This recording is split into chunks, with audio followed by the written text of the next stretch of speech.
Hi everyone, welcome to our channel Snera Views. In this video we are going to see a topic, how to help a visually impaired person.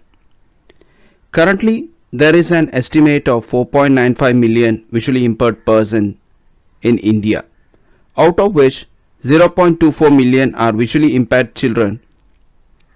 Many of us know visually impaired person and want to be supportive, but are not quite sure how to behave in the way that is helpful. Alerting the person when you walk in the room, asking how you can help, and using language that is not difficult are all ways you can show courtesy to the visually impaired person. Above all, your behavior should communicate respect and an awareness that the person you are helping is more than just visually impaired. And you should know the basic protocol on helping them. Step 1. Greet the person out loud. When you walk into a room where a blind person is waiting, saying something right away will alert them to your presence. Being quiet until you are right next to the person might make them feel as though you just snuck up out of nowhere, which is not comfortable for anyone. Say your name so they can know who you are. If a person offers a hand to shake, go ahead. Step 2. Tell the person when you leave the room. It might not be natural, but you should always say something when you are about to leave. Don't just assume the person will be able to hear you walking out. It's impolite to walk away without saying anything, since you will leave the person talking to air. This is an anger and difficult for them. Step 3. Ask if the person would like help. It seems as though the person could use some assistance. The best thing to do is ask instead of just assuming they require your help. Just politely say, would you like me to help? If the answer is yes, ask what they like you to do. But if the answer is no, it's just impolite to insist. Many visually impaired persons are perfectly capable of getting around without help.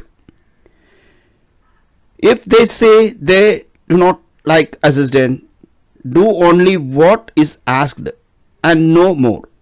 It's common for well-meaning sighted person to take over and end up hurting more than they have helped. If some situation there are really no need to ask. For example, if everyone is sitting around a table and the blind person is already seated, you don't need to walk up and ask if there is anything you can do. Be sensitive to the situation and don't make assumptions. Step 4. Ask the person question directly. Many people who don't have experience around the visually impaired are not sure how to address the visually impaired person, so they indeed address his or her companion.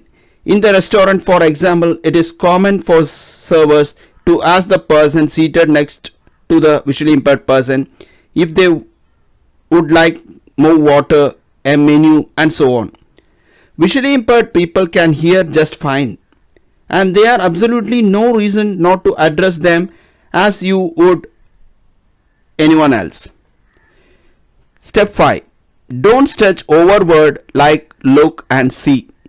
Your affection might be disturb your normal speech habit and try to find way around saying word like look and see. It's okay to use these common words when not using them would sound awkward. It could make the visually impaired person more uncomfortable for you to talk to them in the way that different from how you are talk to other people. For example, you can say, it is really nice to see you, or it looked like rain tonight.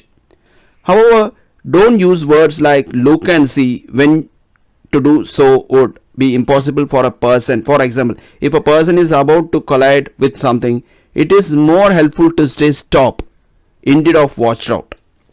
Step 6. Don't pet the blind person guide dog without their permission. Guide dogs are highly trained animals in enhance the lives of safety of visually impaired person. Visually impaired person rely on their guide dogs to navigate, and that's why you should not call or pet one. If the dogs became distracted, this could create a dangerous situation.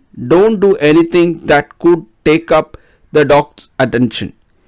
If the person invites you to the pet the dog, it's okay to do so, but do not touch the dog, otherwise it will make a small problem for the visually impaired person. Step 7. Don't make your own belief about a visually impaired person's life. Asking a lot of questions or making a big deal about someone being visually impaired is impolite. Visually impaired people have already answered this question. Every day they encounter situations and places that cater of people who are sighted. You can help a visually impaired person feel more comfortable by being sensitive to this and just talking with them in a normal way. A common myth people have asking visually impaired people about is whatever they have a high-ended sense of hearing or smell. Visually impaired people have to rely on this sense more than sighted people do. But it is not true that they have superpowers when it comes to hear and smell, and it's rude to assume that. A visually impaired person may not want to talk about why they are blind. For example, it could have been due to a scary accident that is very painful to remember for them. If they bring it up, it is fine to keep asking more questions and continue this conversation. But don't call attention to it otherwise. Thank you so much, and this is the end of part 1. Thank you for watching and hearing this video. Thank you so much. Please subscribe to our channel, like and share it to know more about the visually impaired person who is leading the life in a tough way in this universe.